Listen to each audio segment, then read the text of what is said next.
Let me ask you a question. What if someone walked up to you and said, "I have an idea for a toy.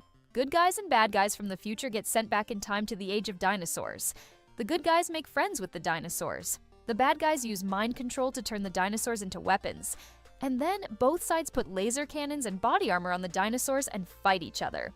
You would say, "That is the greatest idea I have ever heard. Make it. Make it right now." And in 1988, a company called Tyco did exactly that.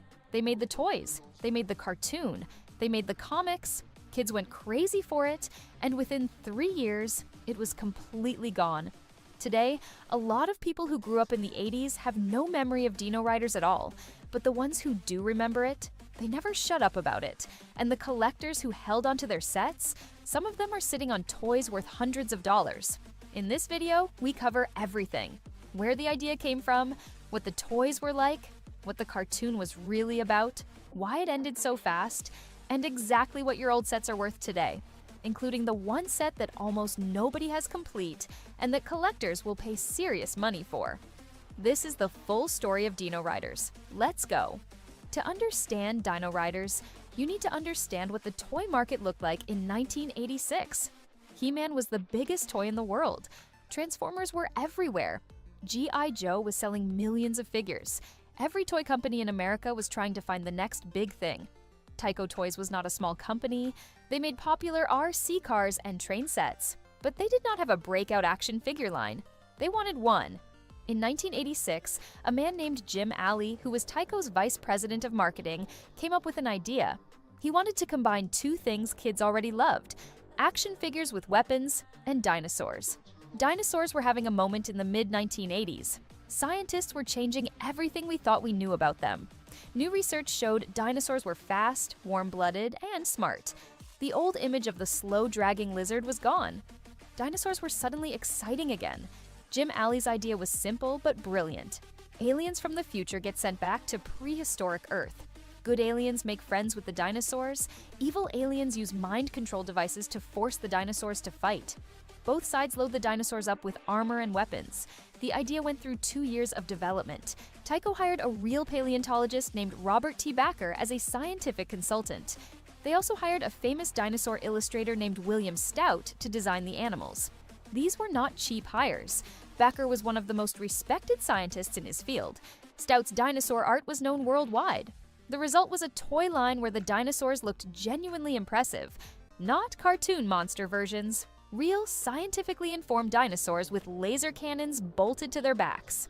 Tyco launched on December 26, 1987, the day after Christmas. Their logic: kids have gift money to spend, stores are less crowded, and less competition from other new toy launches. It worked. By 1988, Dino Riders was in every major toy store in America. The cartoon launched in October 1988 as part of the Marvel Action Universe TV block, the same block that showed G.I. Joe. There is a peaceful race called the Valorians, led by a man named Questar. Their enemies are the Rulons, a group of alien species that look like humanoid versions of Earth animals: snakes, crocodiles, ants, and sharks.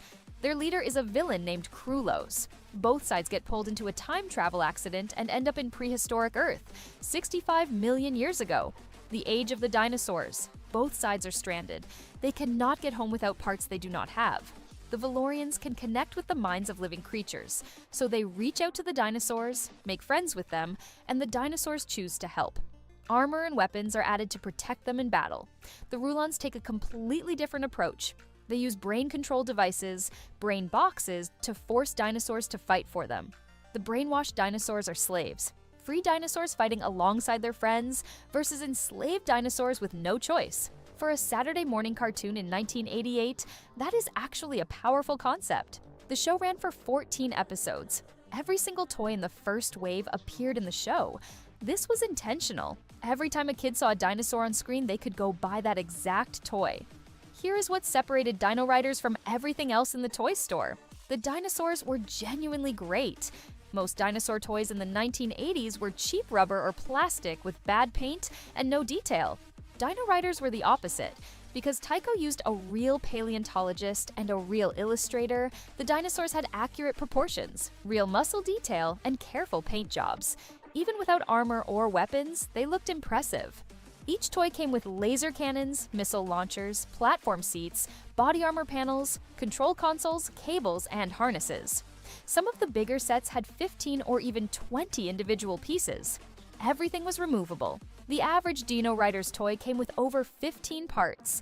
The Valorians rode plant-eating dinosaurs. Their weapons were built to protect. Sets included the Diplodocus, the Torosaurus, the Deinonychus, the Pterodactyl, and the massive Brontosaurus. The Brontosaurus was the crown jewel, 34 inches long, 15 inches tall, 3 figures included, Serena, Ace, and Ion. A full weapons platform along its back with multiple gun emplacements.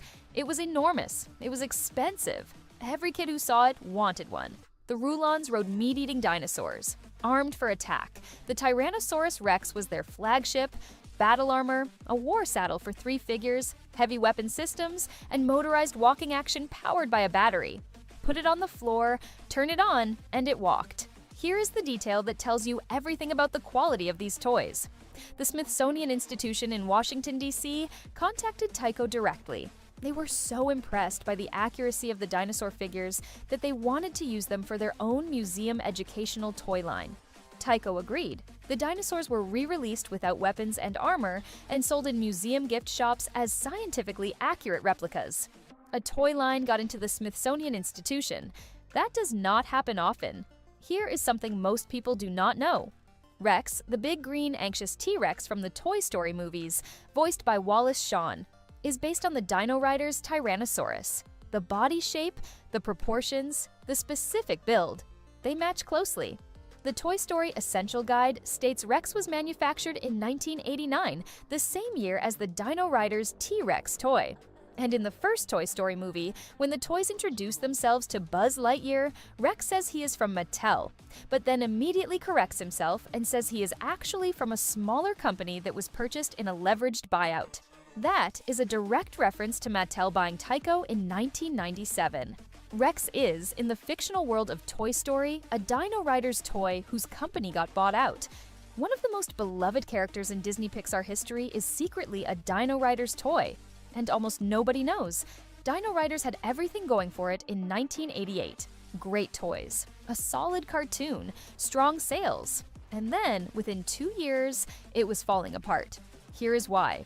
For Series 3 in 1990, instead of new dinosaurs, Tyco switched to Ice Age mammals. Woolly mammoths, saber-toothed cats, giant ground sloths. Not bad toys, but not dinosaurs.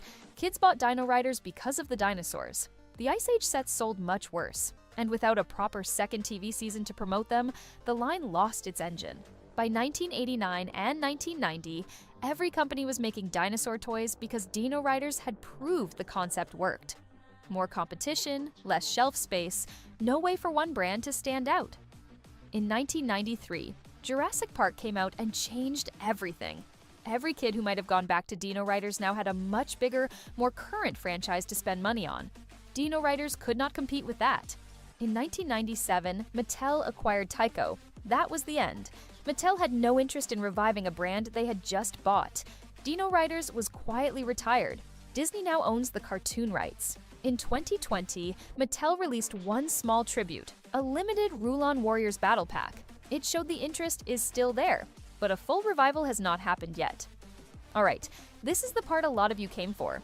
Dino Riders is one of the more valuable 80s toy lines on the collector market.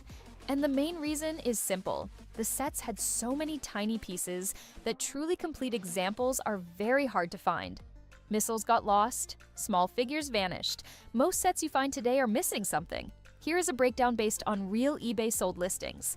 A bare Dino Riders dinosaur with no weapons, armor, or figures. $20 to $60 depending on the animal. The T-Rex alone, completely stripped, goes for $30 to $60. These are common because kids kept the big dinosaur but lost all the small stuff. A complete set with all figures, all weapons, and all accessories is worth real money. Smaller sets go for $80 to $200.